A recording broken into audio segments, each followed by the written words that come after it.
সংস্কার আগে নির্বাচন পরে কিংবা নির্বাচন আগে সংস্কার পরে এ ধরনের অনাবশ্যক বিতর্কের কোনো অবকাশ নেই। যেহেতু সংস্কার একটি চলমান প্রক্রিয়া, তাই সংস্কার ও নির্বাচন দুটো একই সঙ্গে চলতে পারে, এমন মন্তব্য করেছেন বিএনপি মহাসচিব মির্জা ফখরুল ইসলাম আলমগীর। একই সঙ্গে অন্তর্বর্তী সরকারকে ইঙ্গিত করে তিনি হুঁশিয়ারি দেন, কারো স্বার্থ হাসিলের যেন তাদের কর্মপরিকল্পনার অংশ না হয়। 22 মার্চ গুলশানে বিএনপির চেয়ারপারসনের রাজনৈতিক কার্যালয়ে সংবাদ সম্মেলনে অংশ নেন এই বিএনপি নেতা।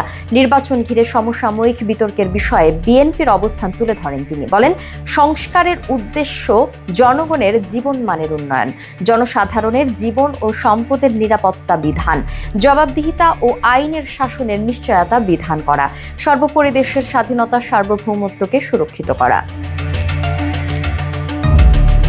অন্তর্বর্তী সরকারকে নিরপেক্ষ থাকার আহ্বান জানিয়ে এই নেতা বলেন, যেহেতু সংস্কার একটি দীর্ঘমেয়াদী প্রক্রিয়া, সেহেতু নির্বাচন আয়োজনে কালক্ষেপণ অসাধু উদ্দেশ্য ও স্বার্থ হাসিলের ষড়যন্ত্র।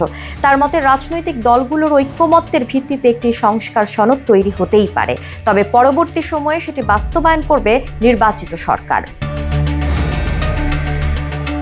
মির্জা ফখরুল মনে করেন, এখন অন্তর্বর্তী সরকারের মূল করণীয় একটি সুষ্ঠু, অবাধ ও গ্রহণযোগ্য নির্বাচন অনুষ্ঠানের জন্য ঐক্যমত্যের ভিত্তিতে কেবল অতি প্রয়োজনীয় সংস্কার শেষ করা, যার লক্ষ্য হবে দ্রুত একটি অবাধ ও নিরপেক্ষ জাতীয় নির্বাচন অনুষ্ঠানের আয়োজন এবং নির্বাচিত সরকারের কাছে দায়িত্ব হস্তান্তর করা।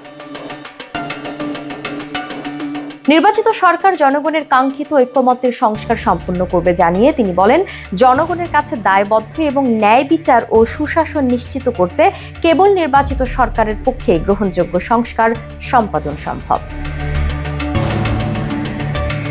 অন্তর্বর্তী সরকারের কোনো উপদেষ্টা ক্ষমতায় থেকে রাজনৈতিক দল গঠন প্রক্রিয়ায় প্রত্যক্ষ পরোক্ষভাবে জড়িত অভিযোগ করে মির্জা ফখরুল বলেন, ক্ষমতায় থেকে ভিন্ন রাজনৈতিক দল গঠনে ভূমিকা রাখায় অন্তর্বর্তী সরকারের উপর আস্থা হারাচ্ছে জনগণ। এ প্রক্রিয়া প্রশাসন যন্ত্রকে ব্যবহার করার নানা প্রকার লক্ষণ ও প্রমাণ ক্রমেই প্রকাশ পাচ্ছে, যা দেশ ও গণতন্ত্রের জন্য মোটেই সুখকর নয়।